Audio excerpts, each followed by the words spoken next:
Welcome to Podbags. If your shirt isn't tucked into your pants, are your pants tucked into your shirt? I tuck my pants into my anus for safety. You know what I'm saying? Yes. Prison wallet. Interesting. Scientific. Yes. Interesting. Yeah, analyzing the conversations over here. Oh, emphasis on anal. Wow. You know what? Nice. Sometimes it slips out. I'm raising my eyebrows. Depends on what kind of pants you're wearing. It's true. Corduroy has a better grip. Yeah, because you got those lines. Matches Yeah. your butt crack. Exactly. It's like a key into a... Oh, cool. So, yeah, welcome. I'm your host, Dave, and I am joined by my co-host, Bram. Hello. And Not Sean. danger. We're not doing that bit today. This and is Sean. Sean. Sean. Yeah. We thought about a cold open where I was like, it could start with like, so guys, last time the bit was really funny. We got great metrics. They loved it. I think we're going to have to lie and say that Sean is danger again. But I already ruined it, so we're not doing that. So No, we're not. Not Sean. today. Sean is not danger. Danger is not Sean. yeah, Say it's unfortunately. the second episode you're in. What is You're it? like, Finkel you're real was now. not. I am Einhorn. real. Yeah, I don't And know. Einhorn is not Finkel. not Winkler. Winkler. Someone wished it. Now I am here. So Wow. I'm Yeah. glad to prove that creationism is not real. A child saw a shooting star. I wish there was a podcaster here. Hey, what's up? This is like Ted, but worse. Well, I don't know if that's possible. It is, and I am living it. So You're about as hairy as Ted. I'm hairier. Ugh, great. So yeah, if you haven't listened before, basically, what we're going to do is we're going to be talking about this modern current news story, and then I've got some other stories that are kind of related to that. That maybe they might be current, they might be older stories, but we're going to kind of splinter off of that a little bit. Great. We're going to dig deep, is what we're going to do. Just like Kind my of like- pants. Yep, just like your pants in your anus. Yes. We are going to dig deep. I'm locking my fingers together. Right? Yeah, sure. Whatever you want to call it. Whatever Yeah. euphemism you want to use is Thank fine. you. Call that a euphemism. Wow. Put that on a shirt. A euphemism. There you go. Yeah. So, first we'd like to start with a question, though, right? And this is the ever important question. I think this is one that many people have asked themselves, and now we're finally going to answer it for them. Would you rather talk like Yoda or breathe like Darth Vader for the rest of your life? Is my breathing actually stifled like Darth Vader, or does it just sound like it? I mean, I think kind of both. I mean, I don't know how you would breathe that way and not feel a little stifled. That's fair. I wasn't sure if it was just a sound, because the Yoda thing is just a sound. Yeah. Okay. I'll talk like Yoda because that's hilarious. Okay. Are you going to talk like Yoda for the rest of the podcast? No, fortunately. No, I know, right? That'd be super difficult. It's hard to plan that out, I think. My Jedi robe's up my anus. Well, if you talk like Yoda, then wouldn't you have to talk like him too? Like it wouldn't be just the voice. You'd have to speak all chippy choppy like. No, him, this too. is I can't remember who I was watching, but they brought this up. They made a great point that they never actually followed through with, is that Yoda he only talked like that all chopped up when he was being crazy Yoda. After he pretends he's not, like after he's like, oh, I'm not crazy, I ate your Snickers bar, Luke. In Dagobah, he stops doing that. He just goes like, I You never. are a Jedi now. I've he's just never normal. noticed. I've never noticed that. Yeah, but then for some reason the prequels they go like, oh, that's a great idea, and they make him do it again, and I'm like, why did you do that? He talks normal after that. In Empire Strikes So- Back, he eats a Snickers and then he's maybe it's about the Snickers actually. I mean, so is he code switching? Is that what's happening there? Code switching. That's a different meaning in the I know it does, but What's I mean, up, my it's brother? it's very similar, though. You're saying that he talks one way, It's you know, true. and then he switches. So, I mean, he is switching. maybe he thinks that Luke was an idiot, so he's like, well, I better chop up my words. Or maybe he thinks Luke is dyslexic. Oh. Talk like this, I will, so you can hear it normally. Ass dumb. But wouldn't you, that mean thank you. Luke's name is actually Cool? Huel, yeah. Cool. Yeah, I guess you're right. I'm cool. I'm Kill. Hello, I'm Jedi. Cool Walker Sky. I do a backflip. Oh, my excellent. It's the worst character we've made. Uncle See- Owen, look at Uncle Owen, look at. I feel like Rat. That's really cool, Luke. That's really cool. That's awesome. Hey, I'll I be feel right like- back. I'm gonna turn the oven on. No! Holy crap, I hope the skeleton is an uncle. Holy crap, he's freaking dead. Got his name tag on. Oh,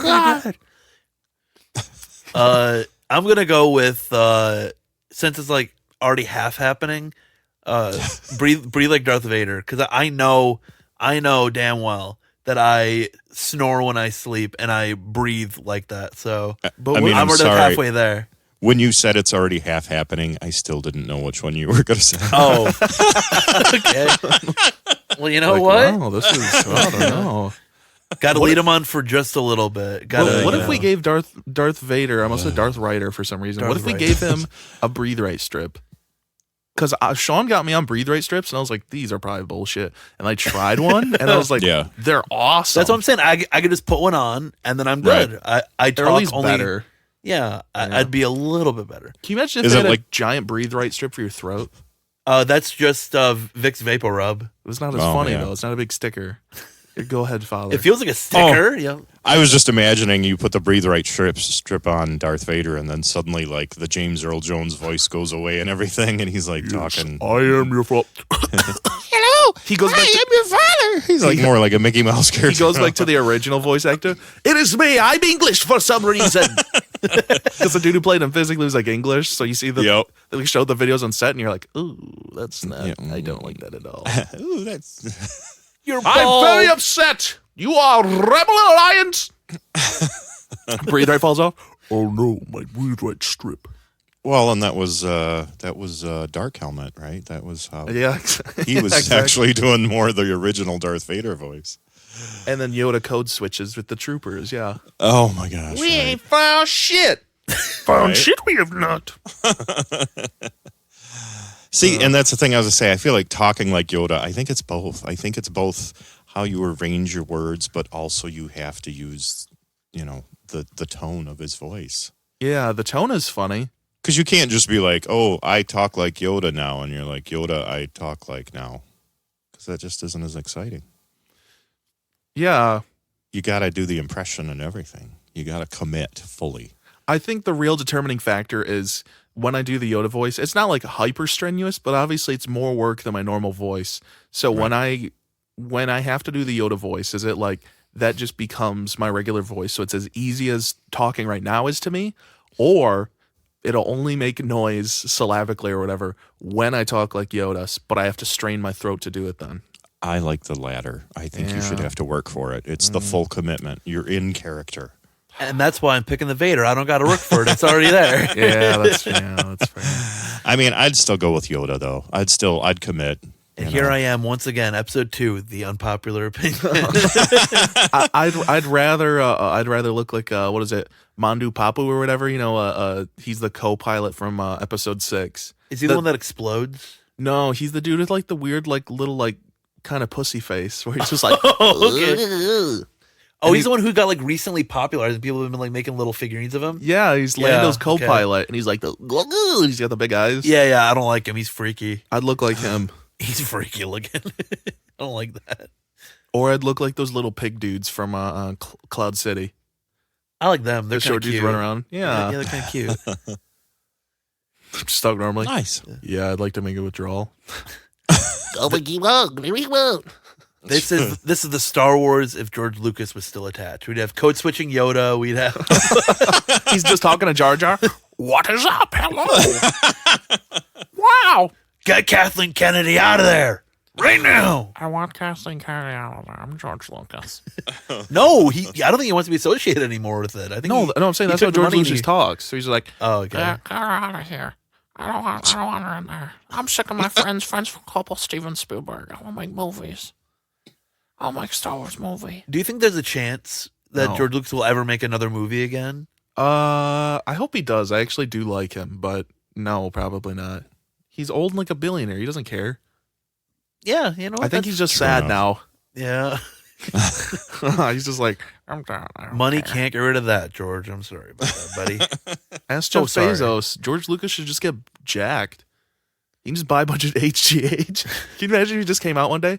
This is George Lucas with TMZ. He's like, we found George Lucas walking around here. Oh my God. I wouldn't he's believe jacked. it. I would not believe it. I'd be like, no. I want my frumpy George back. That's me, George Lucas. I'm fucking jacked. I'll punch you and clean off your shoulders, buddy. Ugh. Okay. Call that Revenge Right. of the Nerds 5. All right. There you go. Yeah. Scene.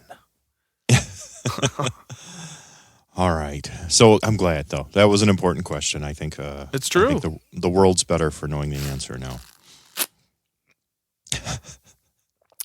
Hydrated. A little bit of ASMR there for you. Thanks.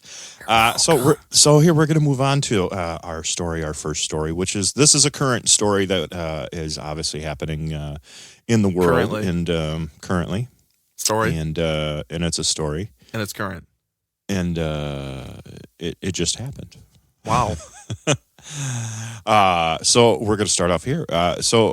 This headline is that a judge has rejected most of ChatGPT copyright claims from book authors. Ooh, and we talked about this like 10 episodes ago or something, right? We might have touched on this before, yeah, because this is kind of in Maybe our longer. No, I swear it was like maybe like 20 ago. Well, yeah, the case was filed at one point, obviously, and they've been doing some adjudication on it, obviously. Yeah. And and so they're starting to basically go through these, and we're starting to at least get some verdicts on some of this.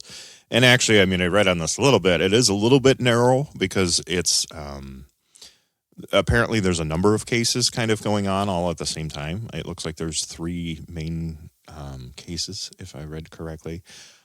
And so this is more pertaining to one. And it basically what they're saying in this particular case, like I said, there's different ones. This one is just basically, so we have 3 different lawsuits, and we have that they're not providing enough evidence to support their claims. Their claim of. So the claim basically that we're looking at is that they've filed because authors are upset, and they're saying that a lot of like not just ChatGPT, but of course that one's being specifically targeted, is that, you know, obviously like an AI, it collects information by scanning Other works. pre-existing works. And so authors are mad because they're saying, well, you know, they're basically reading my book and stealing my content. Yeah. And then using it. You know what I mean?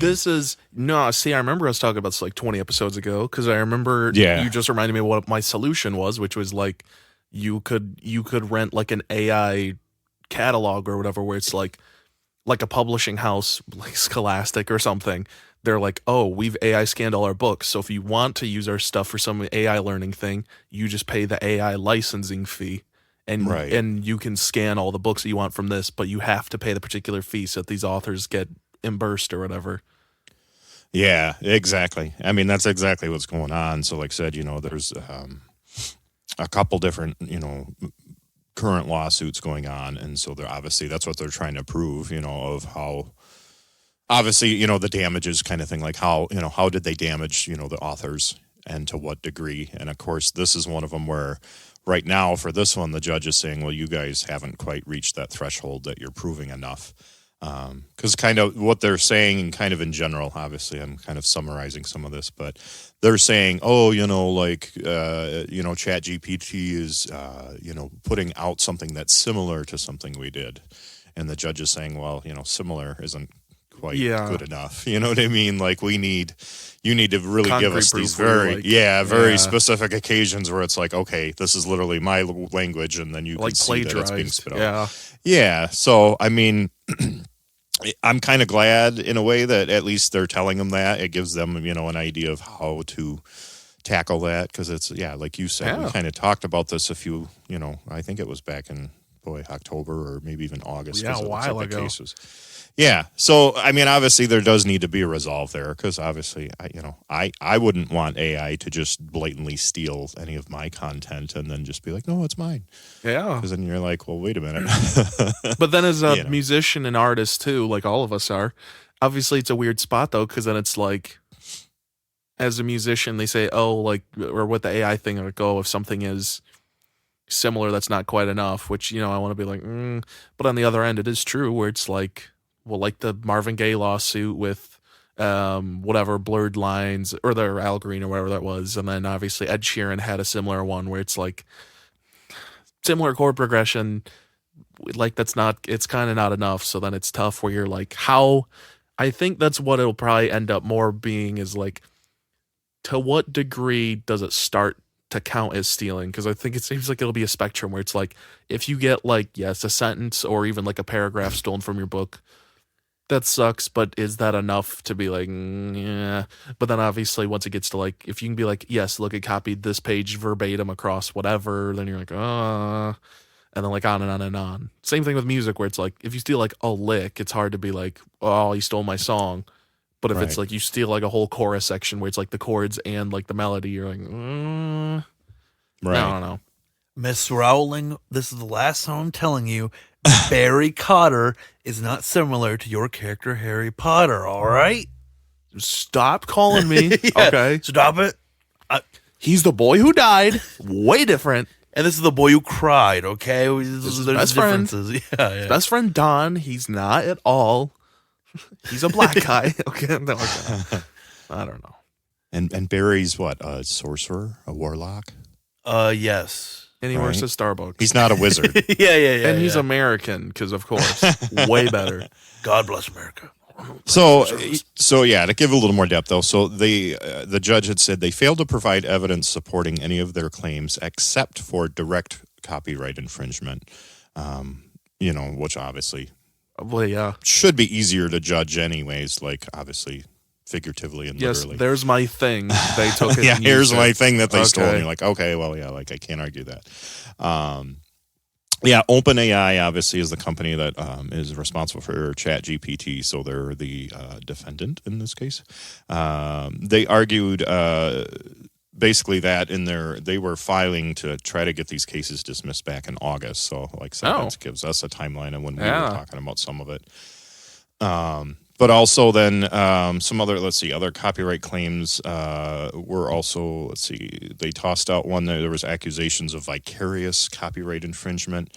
They were saying that OpenAI, that the author was alleging that every ChatGPT output is an infringing derivative work and is insufficient to allege vicarious infringement. Basically, they were saying everything ChatGPT spit out was, violating. And to me, that's too far. I agree. It's yeah. like technically true, but then that's just all artists, right? Where it's like all Yeah, of the things exactly. that you make are an amalgamation of what you've already seen. So kind of Well, just and like it seems almost self-defeating because then, like, let's say that person won that argument, then I mean, I would think someone else could say, well, your artwork, your book is derivative of this one. and then sue them. Yeah. And I'm going to sue you exactly, now yeah. because you proved that, yeah, that we could do this. you used the word "the" in the beginning of your book, so I'm going to sue you because that's derivative. Well, it also Yeah, makes an interesting point, right? Of like a weird use case type thing again, where it's like, is it also proving who used it and who should be culpable, right? Of like, should OpenAI technically be held accountable if they just released a tool that other people use because it's just open source, you can just like download it. So then if other people use that and then it compiles the stuff, it's like, is it that person's fault specifically because they grabbed the tool and used it for that purpose to steal? Or is it OpenAI's fault because they provide it? Is it both? Is it neither? That's kind of like, that's almost like a gun argument too. Yeah, where it's like, Does the gun kill people or does the people kill people? because it is just technically a tool, but it is like, but the tool is built only for that thing where it's like, yeah, exactly. Right. What, like you said, just like the gun thing of like, sure, it is a tool, but it's like, you can't like cook eggs with a gun. You know what I mean? Where it's like, it's kind of made to just Speak like for shoot yourself. a thing. Yeah, we're in America. We can do whatever we want. Yeah. Check this out. I'm gonna cook your eggs right now, boy. This pepper on here? What is it? Yeah, I think that's why it is an assault gun. Assault Okay. rifle.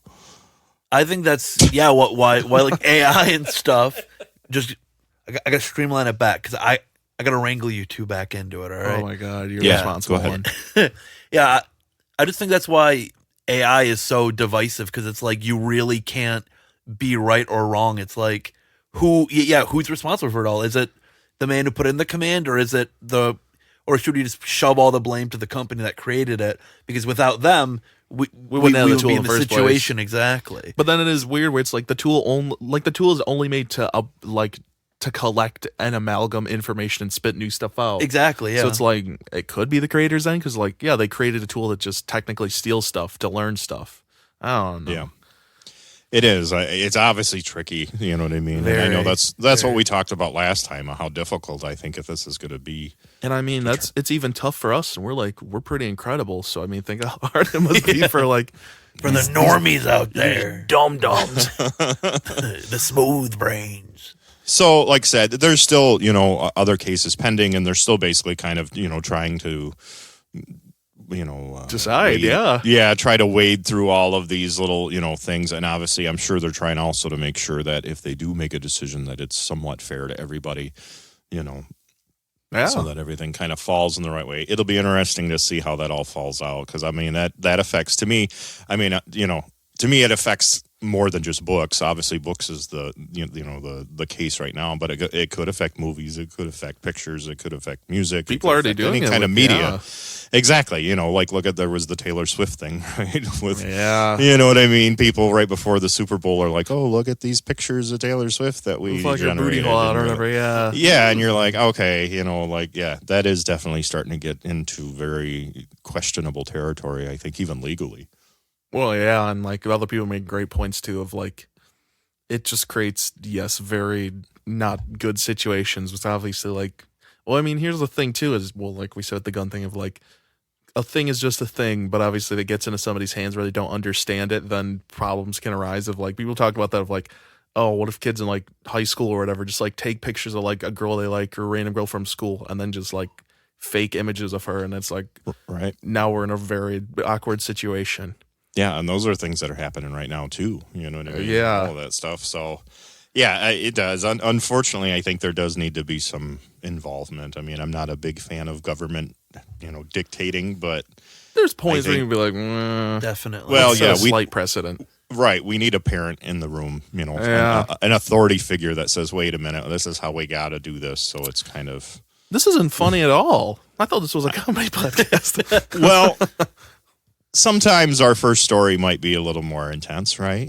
So that's kind of what happened there. But now we're going to dig back, right? We're talking about books, though. This is where Okay. this is what That's I the was through latching line, on. yeah. This is I like our books. connection here. I like Thank books. you, I can't read, but I Just like like books. them. 1 book, 2 book, red book, blue book. Love them. So Kelly yeah, Blue so Book. I figured let's talk about books a little bit then. And so the first thing I wanted to talk about, I had to look this up. This was tricky. This actually turned out to be a little harder than I thought. So the first thing I wanted to find out was actually we're going to talk about it more in depth, but I wanted to find out some of the shortest books that have ever been written. Because that's And I true. would- What do you qualify as? Yeah, like a pamphlet Right. versus a book. Yeah, and actually that was rather difficult, I will say, and we will discuss that a little more in depth. So first off, I have the smallest reproduction of a printed book. So this is physical size, Okay. where we're actually, how small this book actually is. This is the Guinness Book of World Records. So this is a certified world record. We have Teeny Ted from Turnip Town. Okay. How fitting. That's the book. The author, Malcolm Douglas Chaplin. It was published by Robert Chaplin. Maybe some nepotism there. Just like this podcast. the podcast dynasty. Right. My father owns a podcast. We have tens of listeners. That's right. Thank you, all of you. Yes. So it cost to create the small version of Teeny Ted from Turnip Town. We have it cost $15,000 to make this book. God. It is a 30 micro tablet book that was carved on a pure crystalline silicon page. Oh. And it measures 70 micrometers by 100 micrometers. So pretty small. Yeah, we're talking like getting down to atom size type things here. Very, very tiny. Is it legible? Well, I mean, like not to Yes. the naked eye. Oh, so you can, if you got like a whatever electron microscope, like a microscope? you could read yeah. it. See? Right. Yep. You need a scanning electron microscope to read it. There you go. Yeah. Yeah. Because I think for the Guinness Book of World Records, which I initially thought you were saying it was like one of like the Guinness Book of World Records books. That would have been way funnier. Like they were trying to Right. beat their own record or something like that. Like we have the Chinese book because they have the books that come out every year. But Right. yeah, no, I think for those they have like the set of rules where it's like it has to be at least like you have to be able to at least It's read true, it like to make it a a book. degree. Yeah. I think it's really funny to think that like a world record company would be like, they would release the book and yet they broke all the world records because they would just dictate like, be like, no, yours doesn't count. Ours does. It's like It's like ours. It's our America's record. Test Kitchen where it's like, all right, a viewer sent this in and we made it better than them. Like Yep, so it's ours. every they do like, oh, Guinness Book of World Records current holders. So you go like, oh, I made it into the current holders, and then they go, and then a week later they release it where it's like, here's all of our staff. We've beat all of them already. Sorry. Yeah. Sorry, you're not. No. Yeah, good try. Nice job, second place. Yeah, I hope you enjoyed your 5 days of record holding. And it was a good 5 days. Good 5 days. So that is the physically smallest book that exists. But like I said, I did have trouble, like looking up shortest books. Obviously, to me, like children's stories and stuff fall into that. Those books. Some of those are only 3 or 4 pages long. Well, So I actually kind of abandoned that idea because it was that difficult to my pin God. down. Well, it was very hard to pin down like exactly, like the book that's the shortest. But what I did find, and I think that's interesting, these are more like novels or things of that nature that are the shortest and considered the shortest. yeah. And I kind of I did a mixture here for us. I have some that are pretty well known, but then I have some that are lesser well known. And I'm going to start with this lesser well known one because I think we'll enjoy this. This book that I'm going to talk about first is 96 pages long. This is a paperback, so 96 pages long. And this book is called Me Write Book. It Bigfoot Memoir. Okay. I like the title already. Yes. So this is Bigfoot. This is as if Bigfoot wrote his own memoir. Graham Remieux is the author of the book. No, it's Bigfoot. Well, yeah. Well, this is his pen name. Okay, my bad. It's his Not mean to ghostwriter. It's like Obama. Right. Obama didn't write his biography. Right. He like told exactly. somebody and then they wrote it down.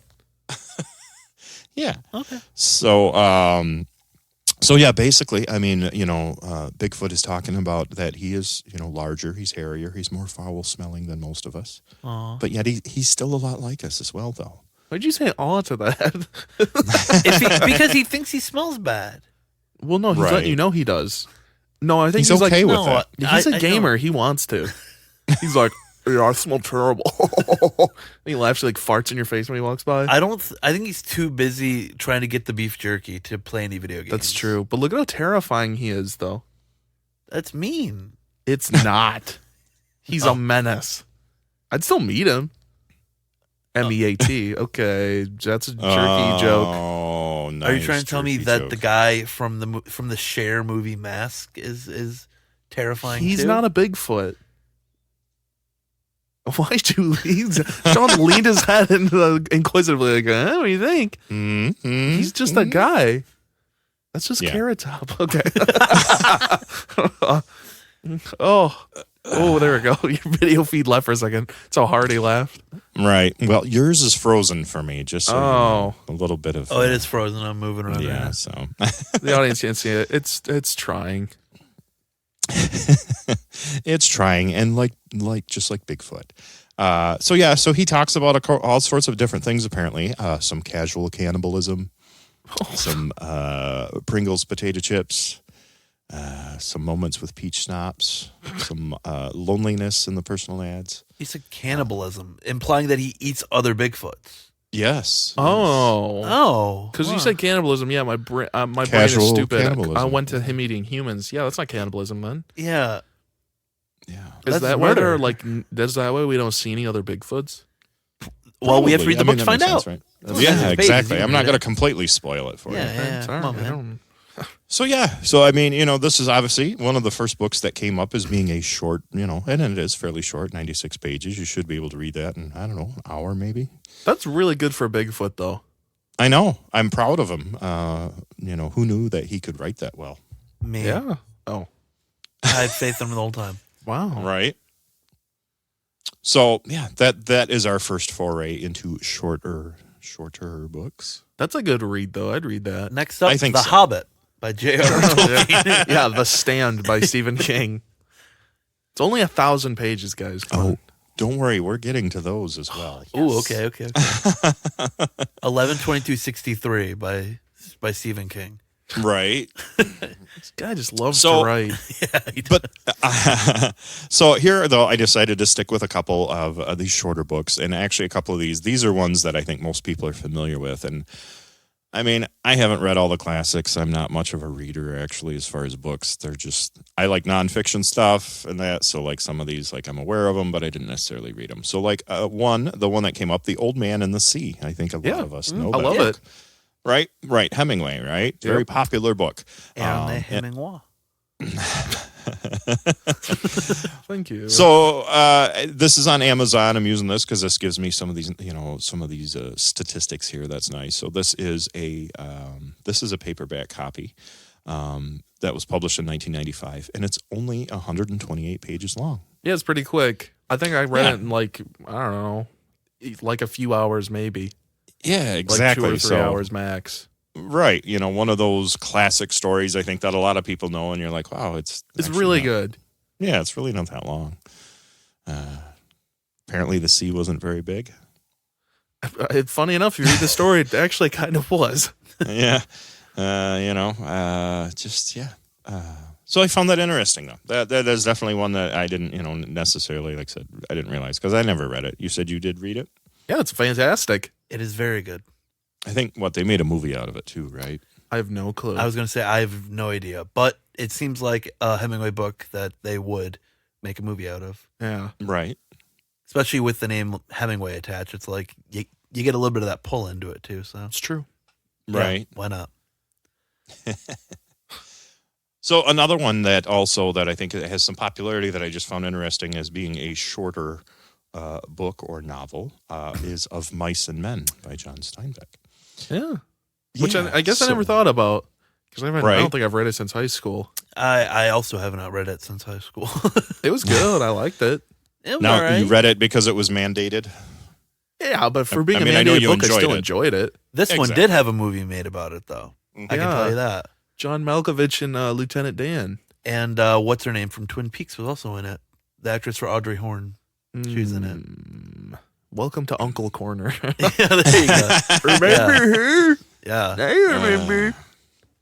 So this one too, same thing again on Amazon because this kind of gives me nice statistics here. There's a hardcover copy released in 2003, and that was 128 pages long.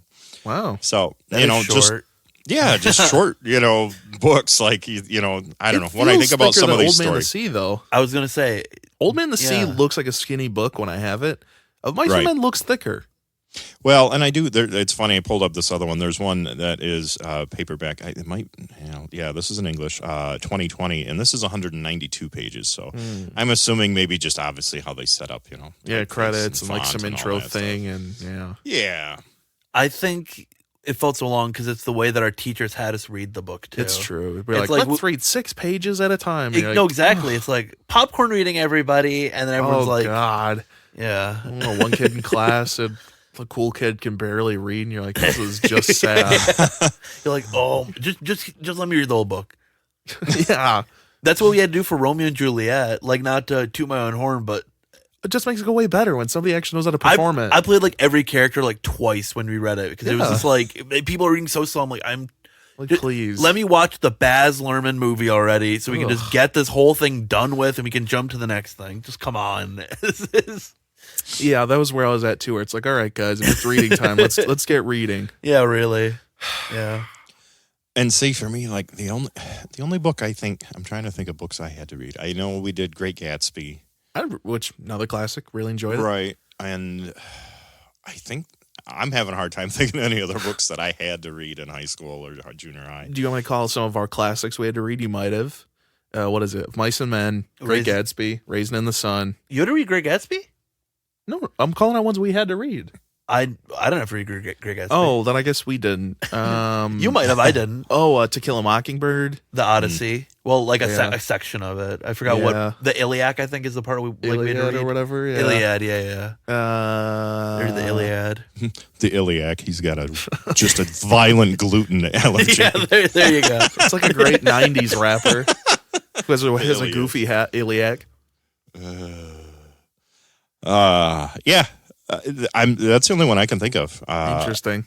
I don't remember having to read any other books. I guess my English teachers were just lazy. I mean, it's, I feel like I've read way more after school now. Oh, definitely. Well, I mean, I've always been a big reader, but definitely like right when that whole thing's been taken off, I was like, I'm Way more I fun. feel way more inclined to like delve deeper into my favorite, authors and stuff. I was going to say, right now I'm reading, this is this Podbags book club. Yeah. I'm reading, what is it? 1,000 Years of Solitude. Okay. Loving it so far. Fantastic. I just Yeah. finished a book that was, which it's a new realm for me, but people who use Reddit as like kind of a whole like chapter thing. So long story short, this guy wrote like chapter by chapter through different Reddit threads, and he ended up compiling into a book. But it's a horror book called The Pen Pal, and it's an older one, but it's a good read if you like little horror books that aren't super long. But Wow. so Yeah. using the internet as a way to, I guess, organize your chapters and stuff is interesting. So Right. Sean, that is r/that's interesting. thank you. How about take an upvote? Lay upvote, dude. How about that? There you go. Boom. So that's my book recommendation. That's epic sauce. I'm posting that on r/epic, okay? r/aw. I was gonna ask if that's a real, but of course r/epic is a real. It could be. I have no clue. I'm sure it is. Probably for Epic Games. Probably, maybe, I don't know. That's probably just r/epic games. All right. So we're going to move on. Corner. Yeah. We are. We're going to go to the other side of this now, like we just were kind of talking about. We're going to go to the longest books written. Got to be the Odyssey on there. And one, of course, we are going to exclude some Stephen King books. I think most people know that a lot of Stephen King books are rather prolific. Yeah. But I'm going to avoid a couple of those. My just bookshelf for- would agree. Yeah, just for the Just sake. drooping it down, yeah. just drooping down. We're gonna Stephen talk King shelf is right there. Stephen King should be on the bottom shelf. Yeah. Just so it doesn't crack. We're going to talk about maybe some lesser known ones just to round out our knowledge base, right? Sure. So I am, again, Guinness Book of World Records, right? We're going to talk about who they give credit to for the longest book written, because they actually do have this. So Marcel Proust, which is a French author, he wrote this book in 1912. I don't know if I can pronounce all of it because it's in French. So, À la recherche du temps perdu by Marcel Proust. It Sounds contains super familiar. Yeah, it would be, the title translates to Remembrance of Things Past. It contains an estimated 9,609,000 characters. And each letter counts as one character, and then spaces are also counted as one character. So this does total, it actually ends up being a 13-volume masterpiece. So a little bit of semantics there because it's not one book. It is actually 13 books Yeah. as a continuous, stream of consciousness. Well, yeah. And- well, then that's like pedant. Well, then that's where you like into the real pedantry, right? Like, what's your split? You can split any book. Right. Thank you. And that is exactly what I ran into, was some of that where some of these lists and that are saying, oh, this is the longest book, and then you look at it and it's like 6 different books but one story. And like Lord of the Rings came up and you're like, well, like, okay, like, but it's like technically 3. Yeah, it's like it's 1 but it's 3. Yeah, it doesn't necessarily like I want an actual, encased in a physical space type thing. And again, it was a little bit difficult, you know what I mean, to kind of find some of that because of that, that difficulty of how people define longest book. You know what I mean? It's true. It's true. I don't know. Thank you for that one. You're welcome. The longest book. I don't know why Proust sounds so familiar. He must. I swear he must have done something else. Or maybe I'm thinking Faust. Nah, maybe the great band from the 70s. I was thinking of the awesome film from late 90s. It's kind of like Spawn, but it's more fucking stupid. And then he just turns into a devil creature.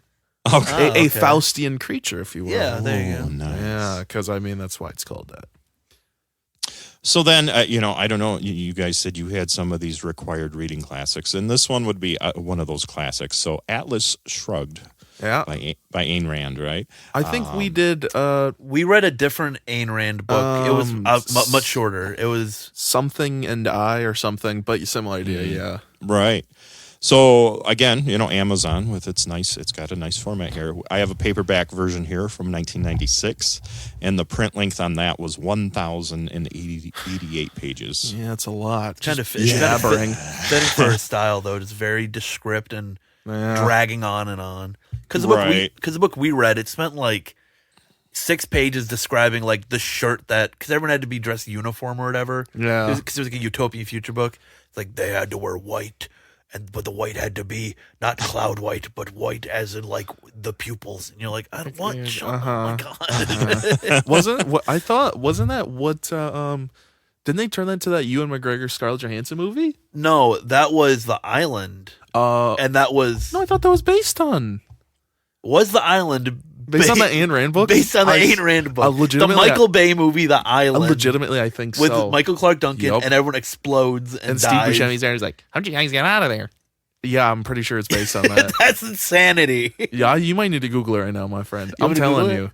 Yeah, I'm trying to take a look here. All right, yeah, I'll give him a second. No. I'm telling you, I swear. I legitimately thought that's what it was. The Ayn Rand book. Because it was something so stupid like that. Because, and we were like, what? Really? Didn't we watch that for film class? We did. That was one of the first. I think it was right after Youth and Revolt or right before Youth and Revolt. Film class was very odd. Especially with the sequence of movies we watched. It was like, here's the island. Now here's a coming of age we watched movie like with... we watched, like the most like B tier, like, oh, these are awesome if you haven't really watched films before. Like, what did we watch? We watched Crash.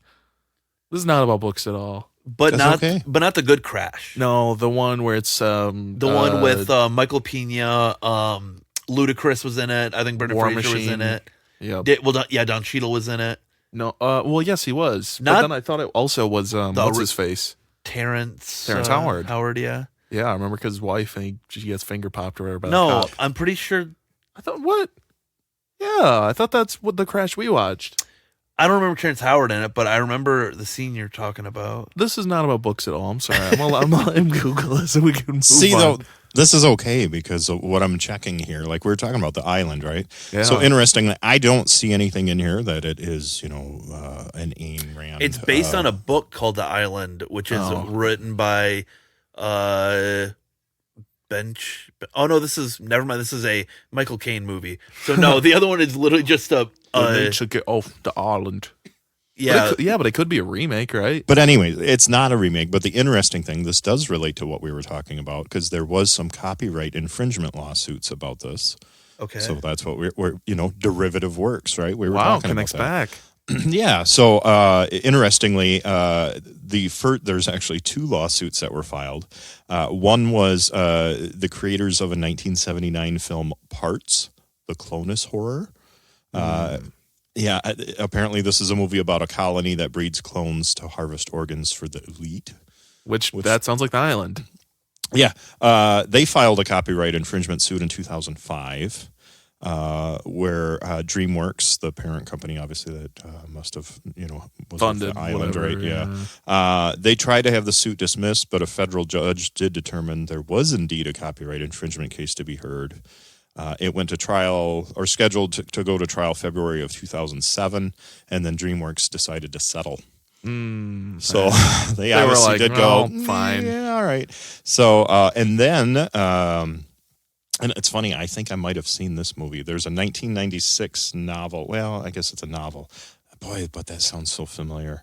That's why they I got know. sued. Michael Marshall Smith's novel Spares, and the hero liberates intelligent clones from a spare farm. And it's like, man, I feel like I've heard. Yeah, think about how many times you've heard that story. Where That's like, just the we're island. Yeah, I know, but you know what I mean. No, but even in other media, Yeah. It literally happened in X-Men Origins Wolverine. Right. Well, they did mutant testing, but similar Yeah, idea. So apparently, though, DreamWorks, they literally optioned that novel, and then they never made a movie. So they bring it, yes, they like pay the dude. They're like, oh, we might make it. We'll hold on to the rights. Yes. And then went, nope. And then they made the island and he's like, and apparently what it sounds like he decided to not pursue just because he's like, the connection just isn't quite there. yeah, So, I mean, I guess that was his decision. he should have, you know. apparently. It seems like maybe, yeah. Should have made but, some money. So, yeah. So, I mean, interesting. Yeah, like I said, it actually does kind of tie back to what we were talking about. Wow. You know, that See, we don't even need AI to have people steal from your art. That happens either way. People are just too good at it on their own. It's Just- true. Yeah. Where do you think just AI? I learned it from you. And how do you think we got America, Brom? We stole it. You're so right. Yeah, we did. God Yeah. bless the There's- USA. because Proud to be. there is AI in America. Whoa. AI can. Oh, man. That's awesome. Oh, man. Shout out Toby Keith. Oh, yeah, right. So another, Well, again, think about another. it. If you take a 9 and then you put a 1 right next to it and it makes an A, and then there's the other 1, it says AI caused 9/11. It caused it. Are we talking about the hit almost? Yes. Yes, the Trying to remember who's the original Steven director Spielberg was. and Kubrick. Yes. Well, no, I think Kubrick wasn't credited. he wrote it and then he passed off to Steven Spielberg. Well, no, he passed on, and then Steven Spielberg stole it. Well, it can be both. He didn't steal it. He told Steven Spielberg, he's like, "Hey, can you finish this?" And then he went, died, so he passed on. Right. Oh, I know, but he still gave it to Steven Spielberg. He's like, "Hey, deal with this," and he went, "Okay." Yeah, deal with it. He's like, I don't want any part He's of like, this. "Check this out." Had his eyes wide shut. You know? Oh, Nice. nice. I'd say another joke, but I can't think of one. Back to books, hopefully. His berries got wind. He Oh, went to there you the moon. How about that? Now we're going to talk about conspiracies. Exactly. Yeah. Come on. There you go. They buried him in a full metal jacket. I don't know. It's a casket. He's buried by Dr. Strangelove. Full metal casket. Wow. Mein Führer, I'm buried. It's such a great movie. I love it. Another classic book, though, too, that again, I didn't read this. I don't read classics. I don't give a shit about them. I figure somebody wrote them. Who cares?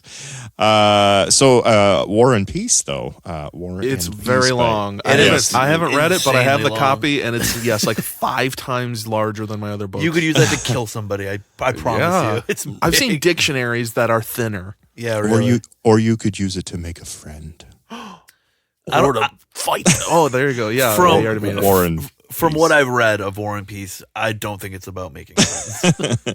So again, I have here from Amazon, we have a paperback that was published in 2006, and this one comes in at 1,424 pages. It seems a little too light. Yeah, right. That's why I haven't read it yet. It's definitely gonna go at the end of my list. I have like 6 other books I want to read first, and 1,400 pages isn't my idea of fun. So I feel like I had to add books to the list before I even, I'll like just never make it there. it's like number 3 on my list, and now it's number 9. Yep. You'd be like, Right. nah. Yeah.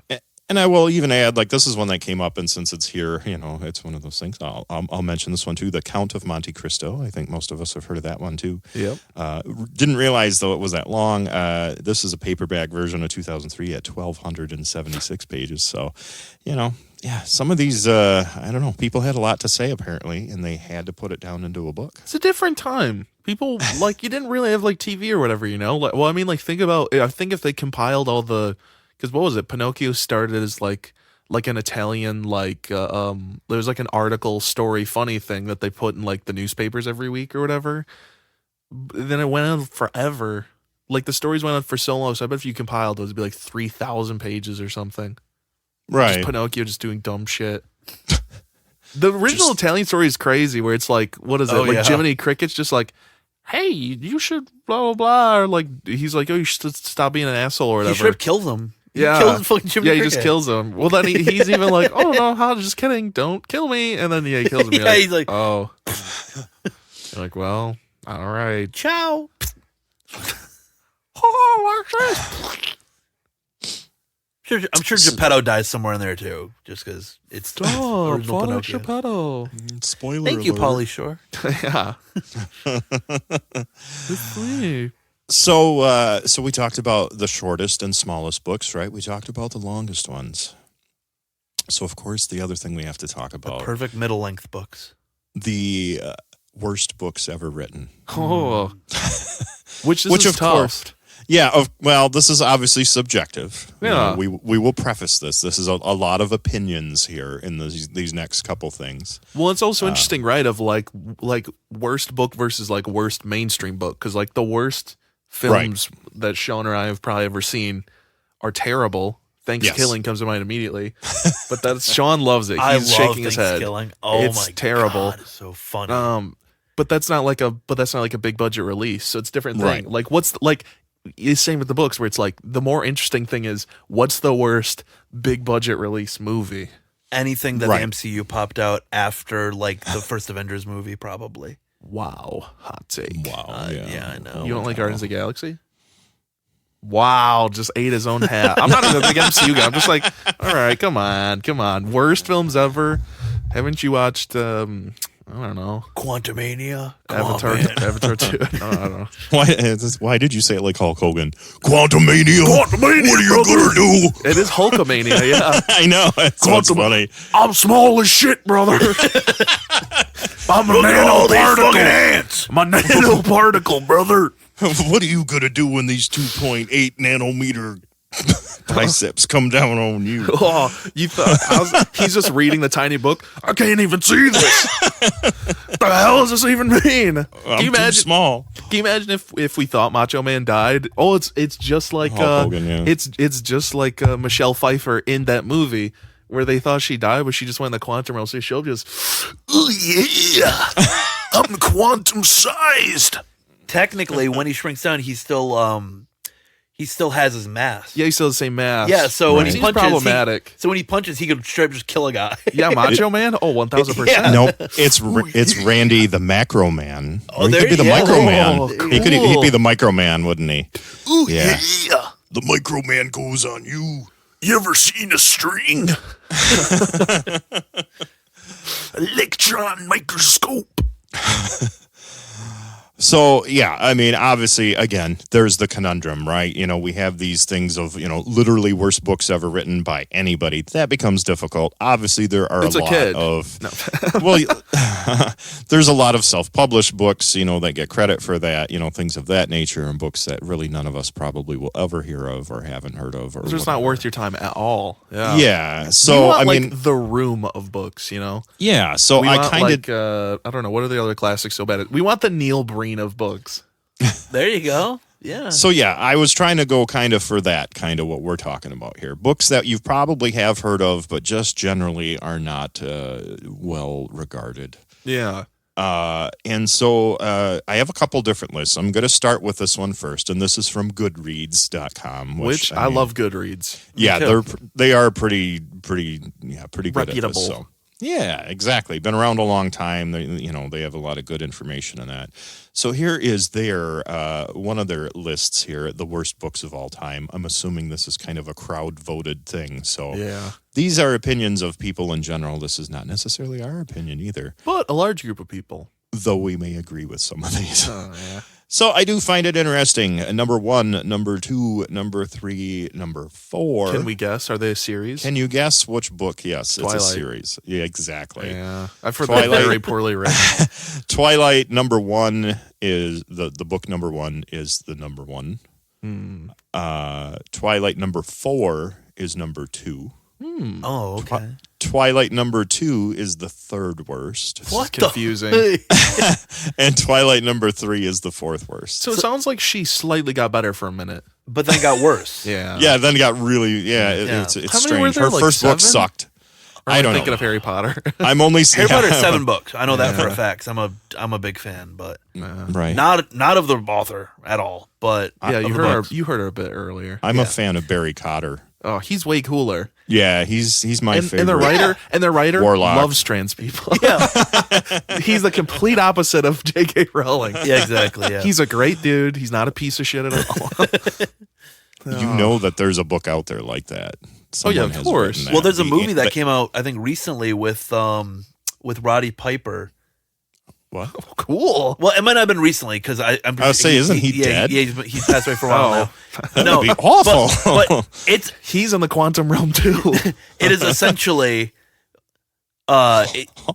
All the wrestlers are in the yeah, they don't die. They just shrink. It's just It's essentially just Harry Potter, and he's like the Dumbledore character in it. That's Okay. so It's- odd. I don't remember the name of it because I've only seen the trailer, but I've heard of it, and it You're is. a wrestler, Harry. Oh, It, that just it sounds Hagrid, so yeah. interesting. right. It's like a Tubi movie. Like it's like one camera. Some guy had like a budget of $1,500. The rest went to Roddy Piper, Yeah. and boom. Yeah, they caught him at check of like $300. Yeah. They got him some Taco Bell, and he's like, "I'll join you." I think it's probably around the same time he did his character off of It's Always Sunny. So like I don't know, maybe early 2010s or something like that. Gotcha. So it's new enough, Yeah. but whatever. Yeah, I'll see if I can So- find it later. But So our number 5 book. Do you have any ideas of what that might be? It was a 50 very Shades of popular Grey. book.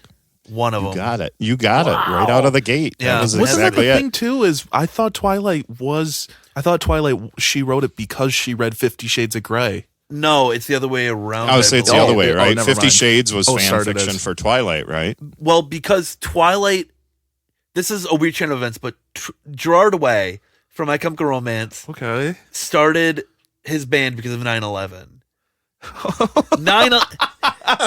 Okay. Talk about conspiracies. Twilight, from what I understand, was originally a fan fiction of Gerard Way, Okay. and then 50 Shades of Oh. Grey Is is a fan fiction of that. is based off of that. So 9/11 caused 50 Shades of Grey.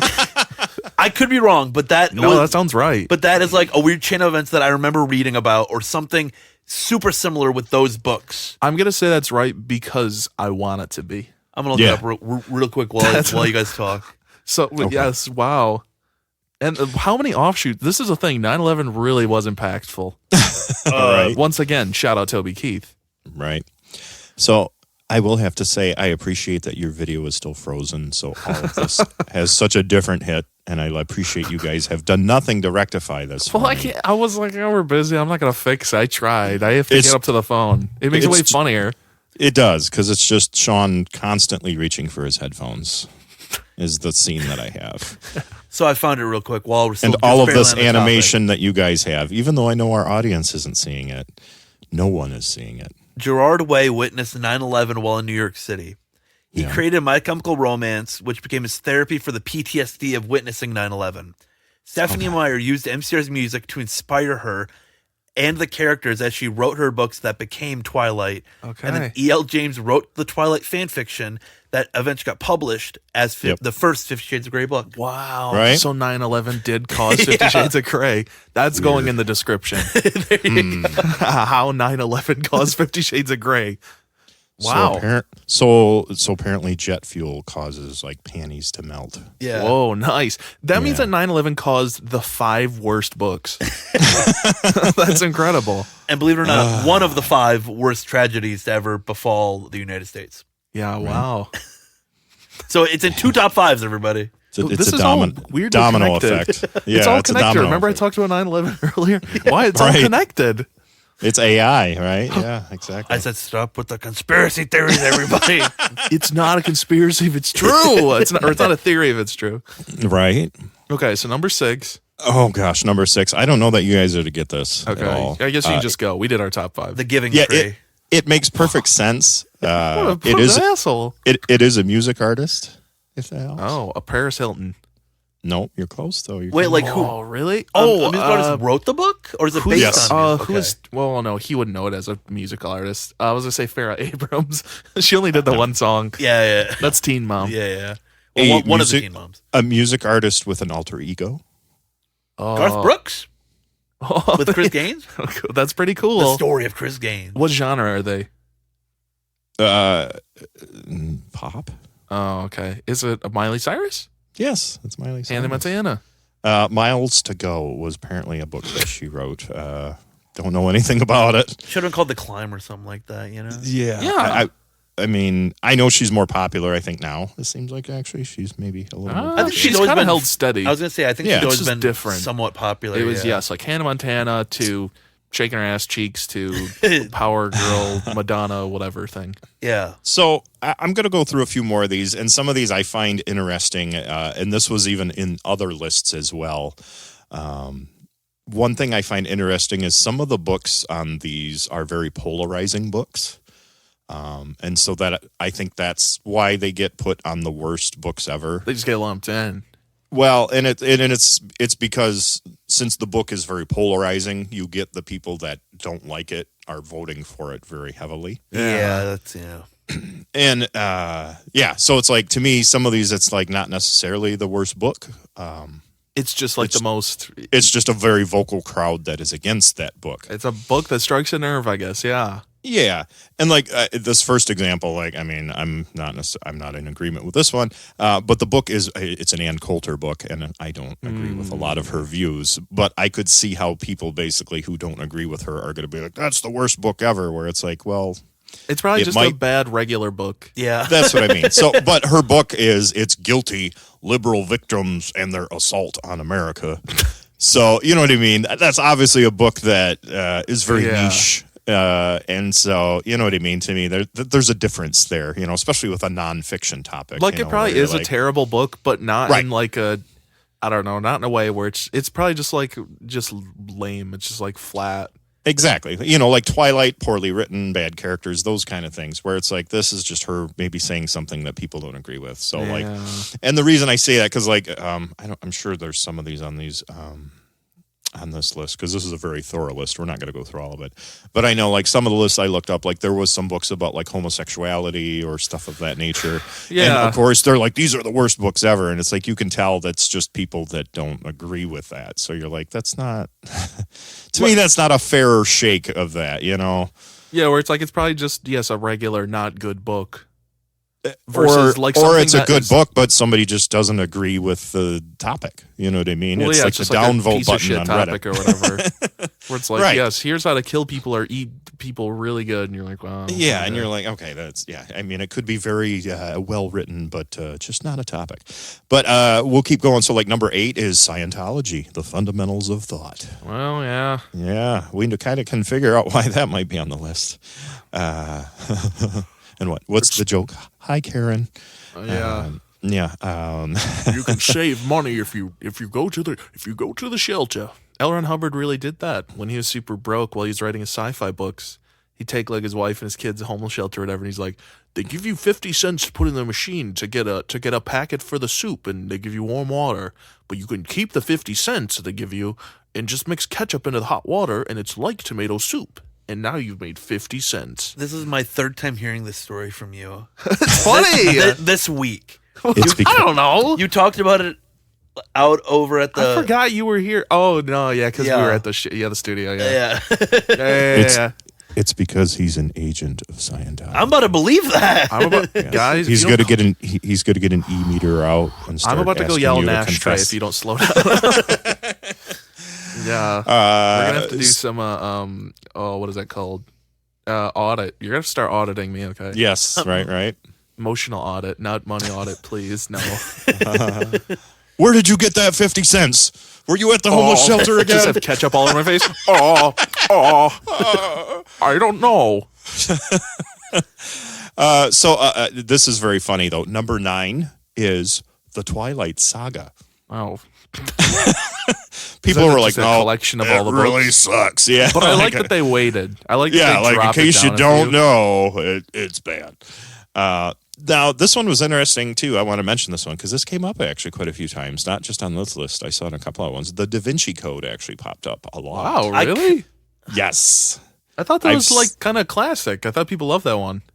That's why I found it interesting. You know what I mean? I found it on a number. There was a couple, like I said, a couple different lists, and I saw that one come up pretty high too. You know what I mean? Weird. So it almost does seem like I think the people that hate it have to tell you they hate it. That it's not good. That's what I was going to say. It's not necessarily that I agree with people ranking it that low, but it's definitely one of the books because I've read it. I think there's like 3 books or something in the series or whatever. But I read that book, and it's definitely one of the books where people are like, "It's so well known, I hate it." It's kind of like it's a weird comparison, but for this case, it's like the Beatles of books. Yeah. People are like, I hate the Beatles because they're I so have to well hear known about it and so they're much. Yeah, exactly. Right. And people are just like, "Oh my god, shut up!" Well, yeah, and With the the people Da who Vinci really Code. love it are just insufferable. Yeah. Everybody I've heard Right. talk about how much they love the Da Vinci Code. It is annoying when you're like, Yeah. okay. The movie's the same way too, honestly, except it's a little bit more tolerable. Because I feel like nobody talks about it. Yeah, I yeah. don't remember any people being like, man, really good. Yeah, but it's the book people love to talk about. Yeah. Whether they hate it or not, they love talking about it. Right. Yeah, so Yeah. So and that's what I think's happening too. It's just that visibility thing. So, and speaking of that, so again, interesting. I'm going to go down the list here, kind of jump down. But like number 12, we have Hannah Montana and Miley Cyrus. Yeah, apparently people just want to hate on anything that she's written, because then we have also at number 14 we have Hannah Montana 2 Meet Miley Cyrus. Which is like, that's not Yeah, for I just- you. It's for kids. these are Walmart books. Like you see them Right. in a little bin, you're like, "Oh, my cousin would love this book." yeah, exactly. Right. It's not for you. It's fine. Yeah, really. We've got like Bill O'Reilly. He has one of his books, the No Spin Zone book, coming in at 15. We've got Glenn Beck at 16. We got Sean Hannity at number 17. We've got Eat, Pray, Love, which we know probably about that book. I've never read it, but I know exactly what that's about, by Elizabeth Gilbert. That came out. That's at number 18. We got Sounds like the worst radio host. Yeah, the Catcher in the Rye. That's yeah, Catcher in the interesting. Rye. Yeah. Yeah, Catcher in the Rye. Which that one's a weird case where it's like it really is more about, once again, the people around it. Like, I don't think it's a great book, but it's just about a kid being an annoying teenager. You're Right. supposed to be like, wow, this kid's an asshole because he was you as a teenager. Because that's Right. how teenagers are. It's okay. Yeah, I'm surprised the Stephen King book, which had similar results. I'm trying to remember the name of it, but it's the book that it got banned. But it was only a part of a collection of short stories, though. No, I think it was a full book though. No, because you're talking about the school shooting one, right? Well, there's 2 of them. There's Apt Pupil, which is the short story one, and then there's I forgot what it's called. It's like R something. Whatever. I don't know and then I'm not sure what that one is, to be honest.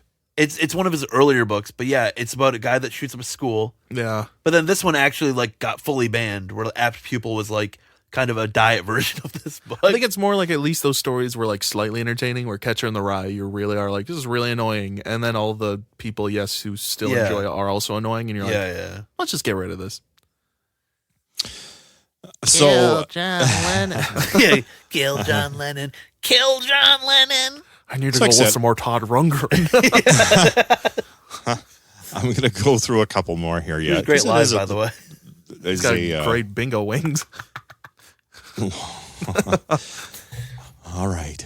All right, Yeah. So, like 23, we get the Twilight Saga coming back again. The book number 3.5, apparently 3.5. Oh, okay. The short second life of Bree Tanner. We get 50 Shades Darker, which was the second book that comes in at 26.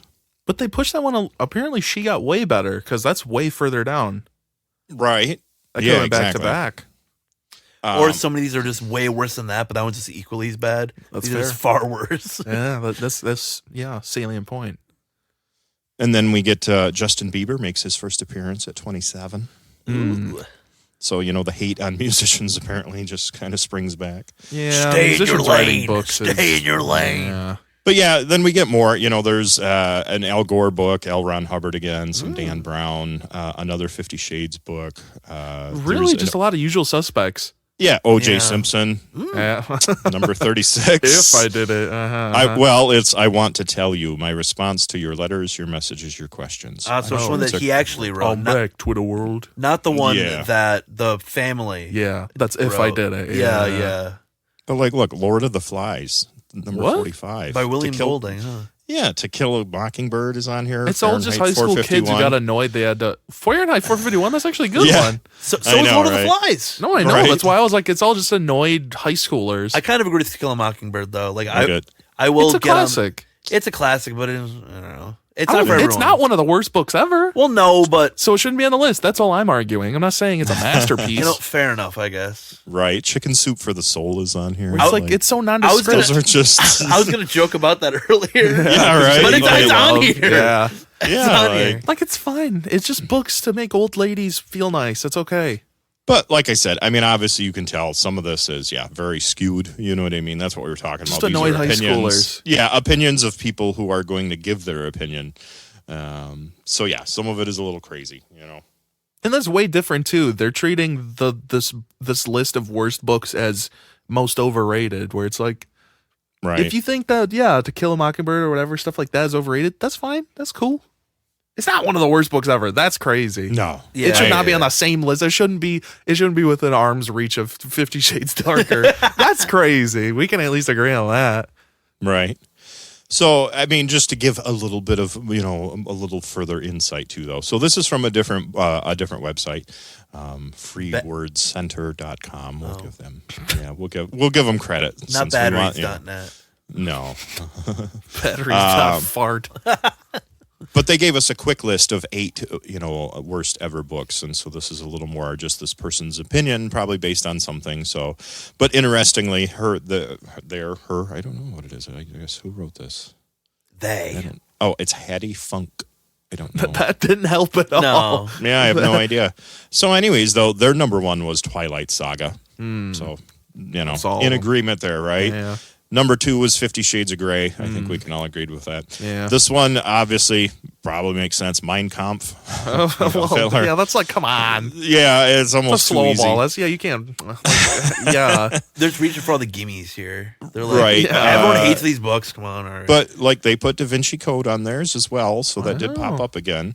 Number 5, this is one we're going to talk about a little more in detail because I find this interesting. It's called The Eye of Argon by Jim Thies. Okay.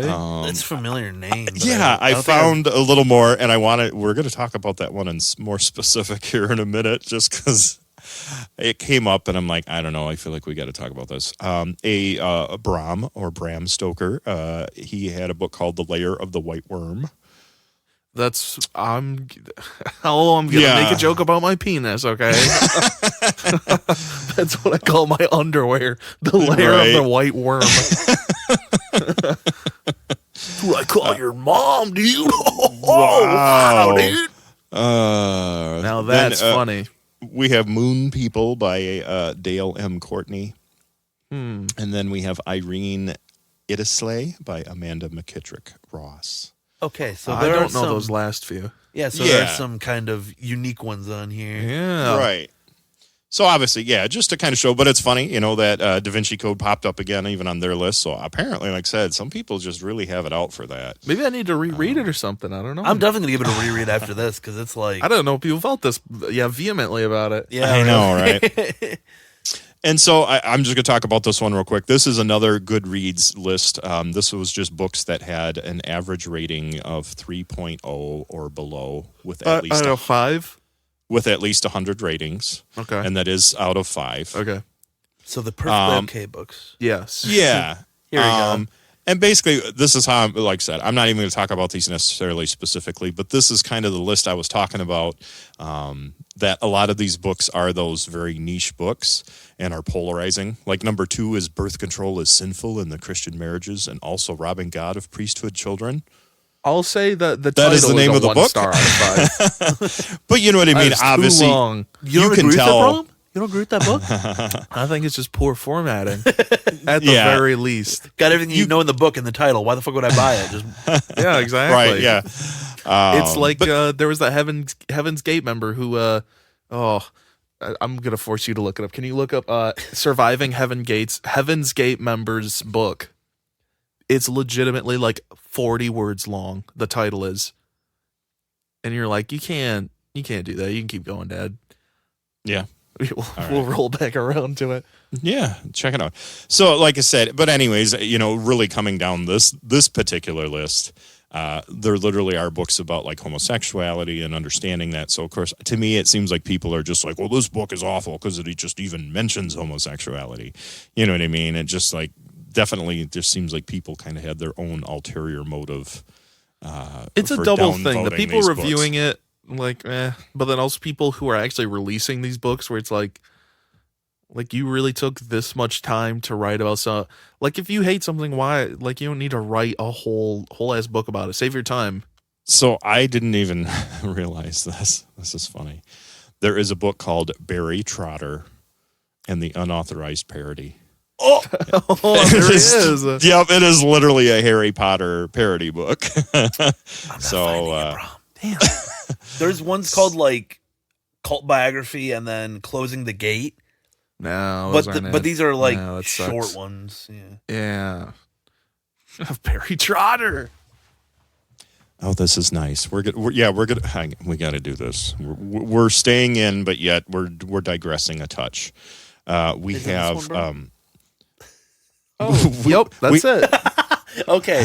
All right. Well, Sean's gonna read this real quick. This is This is not 40. This is like 100, dude. This is the actual title, and I didn't realize that he actually fitted on the cover. That's also impressive. All right, I'm gonna have to relook at this. Okay. This little book provides the backside evidence showing how all Jesus's prophecy revelations are fulfilled by those who are known as T and Doe, the Father and Jesus Heaven's Gate UFO witnesses, who returned incarnate with their saints from 1972 to 1997, prophesied in the book of Revelations, teamed by Christians as the second coming from the physical evolutionary level above human, the kingdom of God in heaven, whose membership wear physical vehicles, bodies, grown on a vine, that human bodies are designated to resemble, to work within the planet-sized spacecrafts Little Pluto and Ceres that serve laboratories for those Earth soul growings, garden experiments, and then even in smaller font, that incorporate the negative influence of the Luciferian space aliens, aka the fallen angels, so prospective. New members directed by incarnate older members may overcome the human evolutionary kingdom to graduate into the next level kingdom of literal heaven. Wow. That's the name of the book. I'd read that slow because I was like, I had to make sure I'm like. You shouldn't have to breathe more than 3 times when you're reading a book title. Well, that That's last one was comedically, but Oh no! Right. But the rest, it was like, yes, there's so much that you have to Yeah. actually try hard to. That's why I brought that up. Plus, I already brought up Alan Hubbard. May as well bring up more cult stuff. Right. Legitimately, if I remember correctly, that dude lived because they were gonna do the the quote unquote go up to the ship or whatever, they're going to kill themselves, Yeah. Wearing And their then- cool little Nikes and stuff. Yeah. Yep. And then he was like, guys, I really need to masturbate right now. And they're like, what? And he's like, I need to masturbate. He had to masturbate like 10 years. Like, I just got to go. And then he's like, I'll tell everybody about our mission. So I'm pretty sure he's the dude who came back and filmed everybody. Because, there's like that footage where it's like them all. Yeah. So he literally went off to jerk off. And then he came back and he's like, whew, that was crazy. And they came back and he was like, ooh. And they took the Weirdest footage. porn ever. Yeah. Starts off with a guy jerking off and then a bunch of dead people. I don't know what's going on. Bunch of guys here. with chemically castrated. Yeah, they got no Not- nuts. Yeah, not my proudest fap. That would be Sean's kind of making a disgusted face. It's an audio medium. We can't see. But yeah. Well, and I can't see you either. So He's a murderer and a survivor. right. Wow. Killed a bunch of little babies Oh, and then nice. survived. Yeah. So it is funny. Barry Trotter has a very mixed reviews. We have a lot, there's some people that are 4 or 5 stars, and a lot of people that are giving it 1 star. A lot of people. It just sounds like they changed the names basically and made the people maybe a little more crude. I do appreciate. Door. Yeah, that's kind of sounds like that's what it is. And so, of course, if you appreciate that type of humor, then people are like, this is the best thing ever. And then other people are like, no, this is not clever. I do appreciate Glenn that asked about if anyone has ever read Bored of the Rings, which apparently is Harvard Lampoon's parody of Tolkien. And he's saying that one was- Lampoon. yeah, and that one he's saying it's actually good. So it's just funny, to hear that. I've never read that. So. The Chevy Chase. Yeah, right. He's an author now too, I guess. Chevy Chase or Lampoon? Chevy Chase. Right. He is the Lampoon, man. You watch. Wow. It's National Lampoon's Family Vacation. It's his Lampoon Family It's Vacation. true. Yeah. So I don't know where I was going with that. That's Right, a great right. bit. So we're going to finish up here. I want to talk about the Eye of Argon. Like I said, Here we go. I'm excited about it this. pulled me in a little bit. I mean, it is science fiction fantasy, which is something I do like reading. So it is funny when you find books that maybe didn't get quite as much, And it's interesting. I saw it gets 3 stars, so it is kind of in the middle. But I'm going to start with the Wikipedia because this helps. Obviously, this gives us some exposition here. It was released in 1970. It's a sword and sorcery fantasy novella by Jim Thies. And it talks about the adventures of a barbarian named Grignr, Grignr. Okay. Grignar. Grignr. So apparently, though, it has been described as one of their most beloved pieces of appalling prose. And the infamous worst fantasy novel ever published for fans' enjoyment. Which is crazy because there's a lot of not great fantasy stuff. Right. And also the apotheosis of bad writing. Yeah. So apparently this is a noted bad book. There's apparently, even at sci-fi conventions, they will hold group readings in which participants are challenged to read it aloud for extended periods without laughing. Wow. Yeah. Well, maybe we'll have to do something comparable. I would say we for an might have to episode or do like something. a Patreon segment, or something, yeah. a special one. So this was written by Jim. He wrote it at 16 apparently. Oh well, yeah. So at least a little view of why that. So why it might not be as polished as other ones. Apparently, a lot of misspellings came up from this. And apparently he worked on it to make it better. It kind of sounds like it got released a little prematurely. Disappointing is that. All right, just released it. What? Right. Just tell his publisher. What? Like, oh yeah, here's the final version. Oh no, we already sent it out. You what? You did. Yeah. Oh, what? No. So we had apparently the original printing. It was mimeographed with stencils cut on an Elite manual typewriter. Some of the letters were so faint as to be barely readable. Some were overstruck. It says some that were to be removed never got painted out. So apparently there's letters and such that are there. Only one space separated the sentences. The paragraphs were separated by a blank line and were indented 10 spaces. Oh my God. It's like he's trying to like fill a paper, yeah. Yeah. Words were grotesquely hyphenated. And then illustrations apparently as well. Did he do them? Yeah, it sounds like there was illustrations that he also did. Talented individual. Wow. Right. A little bit of everything. Misspellings, drop spaces. It just sounds like, obviously so far it's just that the way it was presented was bad. It seems like it.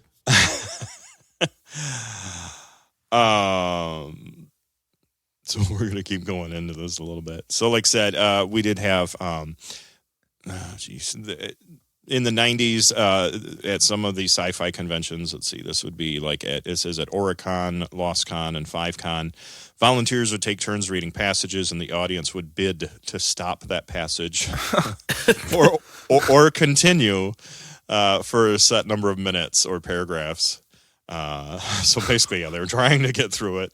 That's so bad.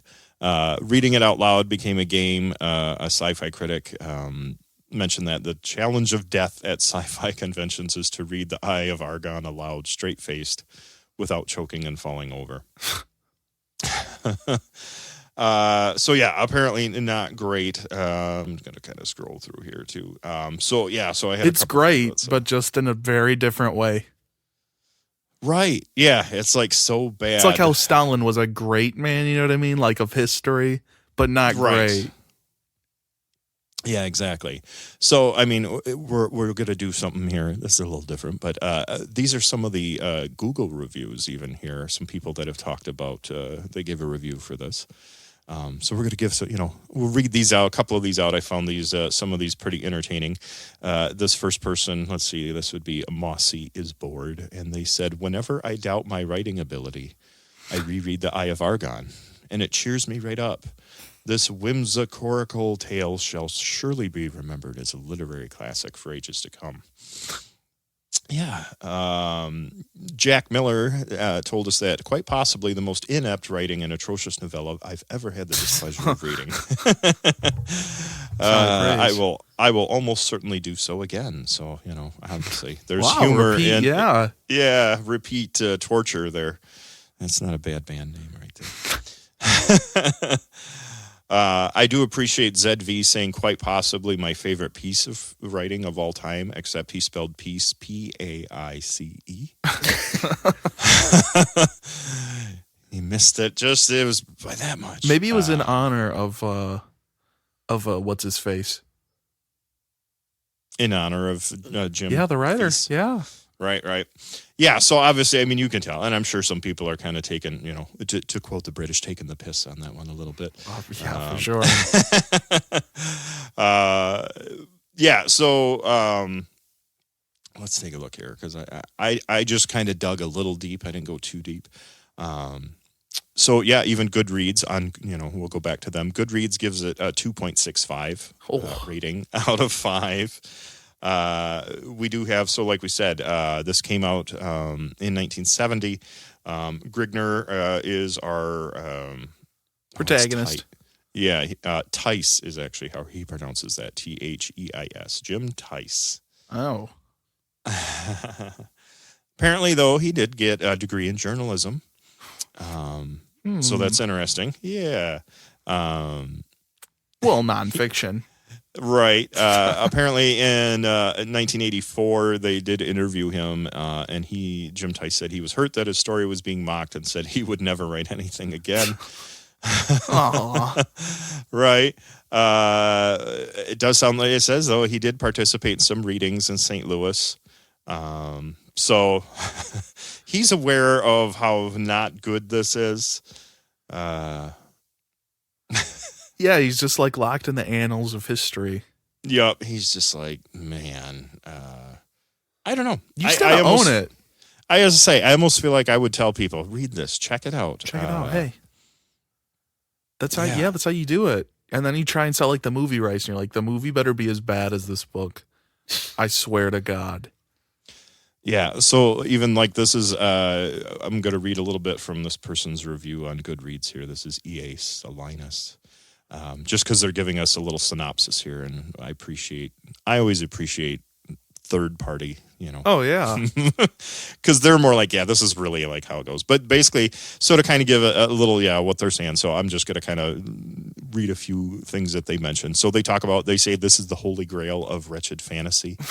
They talk about how it's basically like a ripoff of Conan. It's in the spirit of that, but not obviously quite up to snuff. Yeah. We talk about Grigner, or whatever his name is, the barbarian, our protagonist. He's trying to get to Gorzam, the city of Gorzam, and he's just hoping to discover wine, women, and adventure to boil the wild blood coursing through his savage veins. Wow. So he's obviously, he's just fighting, killing people, doing all of that kind of Looking thing. for ladies. Yeah, just very Regular typical. trip to Atlantic City, yeah. Yeah. Playing the slots. That's right. Yeah. Ladies. Okay. Oh, ladies. So yeah, I mean, I didn't even realize that it was this legendarily infamous. Yeah, because I've never heard of it. No, neither have I. But I think I have to tell all of our listeners. I think it's time that We start a new segment. Yeah, I know, Every right? episode we read, yeah. We read a little bit. Chosen paragraphs or lines from Eyes of Argon. The name of the book now. Right? I'm interested in who the hell Argon is, and why is Grignar after his eyes, and why is he going to Gorzum or whatever? Right. What's telling you that he's going for his eyes, though? He could just be an ever-watching presence just watching over it. Argon is his god. We could be the Eyes of Argon watching over the book. Gringo and his little picture. Gringo? Hey, bro. Famous barbarian, bro. Well, Gringos are white people. I know. Right. Mm-hmm. Okay. Thank you. Incredible. We work hard here. Yes, I appreciate your contribution. Enthusiasm. We know what our Instagram video is this week. It's just going to be Sean saying, Gringos are white people. Wow. What That's insight. That's insane. So we actually kind of discovered that together. I did not realize that was such a legendarily awful book. And now we know. Now we know. I will say, I mean, I'm not going to go into those, but Goodreads did recommend some other books if you're interested in that one. And I saw one that had a rating of like 1.5. I feel like I kind of want to read that book too, and just, maybe we'll go down the most awful books ever kind of road. Maybe we do need to start I don't know, book bags. Yeah. Right? Yeah. Start our review thing. Yup, just the worst books ever. Yeah, just things that you would never want to read on your own, but we'll read them for you. They got to be limited, though. I'm not reading an 1,100 page. No, that's too much. They could be like 100 pages or something. Yeah. Well, Eyes of Argon. That might be like, I don't know. I'll say like less than like 500. That's fine. Right. That's reasonable. We can just skim it. Get the Cliff Notes version. Yeah. Here we go. He goes to city. He finds a cool lady, cuts the dude's head off. I don't know. I did just find That a might be Reddit too comment. good writing, though. I did find a Reddit comment that really did like cover. Oh, like, summarize it. Probably the first part pretty well. At least it was maybe not the whole book, but it was a lot of it. I was like, wow. Well, here you go. I'll do this real quick. So Amazon, we've got a paperback version of it from 2021, and it is 76 pages. Wow. We can get through sparse. that. Oh, so yeah, that's Yes. nothing then. That's We can it'd zip be shorter right than through this it. episode. we could just read it out loud. Yeah. Yeah. So yeah. Anyways, so yeah, there we go. There is the culmination of our books that we got to talk about this week. And AI. I don't know if AI wants to steal the Eye of Argon, the AI of Argon. What if we set up an buddy out here right now? Whoa. What if Take we it easy. set up- Let the AI do that. Hey, You don't get to be clever. Only the AI does. What if we make our own AI? Well, you know what I mean, like download it, and then we only feed it terrible literature, terrible books. What if that's our series? The worst movies and like it's like Multiplicity. Oh, I like pizza. I like it. It'll just Puts it in just his like wallet. generate like the worst. yeah, exactly. The That'd be worst awesome. humanity has to offer. What if that's what our series was? Like on Podbags, we read only terrible books, and then at the end of every episode, we feed that book into the AI so it learns a little bit more. Gosh, oh no. And then eventually, yes, there's just a big stupid AI that just like makes like the worst one. Then you got a cool boner, and you cut his head off. You got a big cool thing. Wow. Hey guys, comment, hit the punch the subscribe button. That's right. Hey, ha. Like us on Facebook. Go to Instagram. Thank you. All right. So yeah, that's what there is a well-rounded discussion about books and all the interesting things. We really did we really did the reverse of usually how it goes. We started extremely serious, and then we just slowly shit our pants. Yes. Yeah. No, my pants are clean. Yeah, that's what you say now, bud. Wait until you see my secret technique. Oh no! It's a layer of the black dragon now. Oh, yeah. Instead of layer of the white worm. Logs, you know what I'm saying? If it's a black dragon, I think you might need to take a check your trek. colon. Yeah. You need to take a trek to the hospital. And you need to put a camera up your ass. I couldn't think of a fantastical term for a hospital, but Oh, like a wizard's infirmary. I don't know. Sure, yeah. The medical court. Oh, I don't know. Dun, dun, dun. Go a cleric. You Dun, might need to go dun, see dun. a cleric. Take a trek to go see the cleric. Just cast a spell up your ass. We'll cast a spell up your ass. I just put a nuke in my pussy. Z93. I'm waking Well. up. Oh. Oh, that's stupid. I hesitate to say it now, but thanks for listening. Oh, yeah. If you made it this far, we appreciate that. Hopefully you learned something new with us. Most importantly, that Gringo is Means, a white guy. yep. That'd be a Gringo great means- shirt. You could play Gringo Bingo. Whoa, Gringo Jinjo. But yeah, thanks for No one listening. will We get appreciate that. it. If you can, take a moment, like Bram just said, take a moment to smash the like button, subscribe, follow our podcast. Shoot your minigun at the subscribe button. How about for once we gently tap it? Maybe that'll be more Romantically welcoming. caress it. Yeah, imagine Yes. 50 Shades of Grey. Yeah. Romantic, listen. That wasn't romantic. I was at going to all. say, 50 Shades of Grey is not. it is. So It's the just opposite also- It's example. not. It's He like romantic. fish it's hooked her and everything. Yeah. It's not Hellraiser. You guys are fucking No, he maniacs. really did. No, He really did. Romantic is different than fetish, all right? I Right. don't know what you're talking about. 50 Shades of Grey is pure fetish material. That's romantic. Listen. Hey, this is me caressing you. Caress the like button. There you go. You like that? Yeah. I'm gonna turn into a werewolf now. If it's one thing that I want Taylor to, Lautner. if it's one piece of information I'm going to impart with you guys, because this might be my final appearance. Gringo meat. No, it's chicken noodle soup for the soul makes old people happy. Well, 50 Shades of Grey make young people really happy. That's true. And the Da Vinci Interesting. Code makes nobody happy.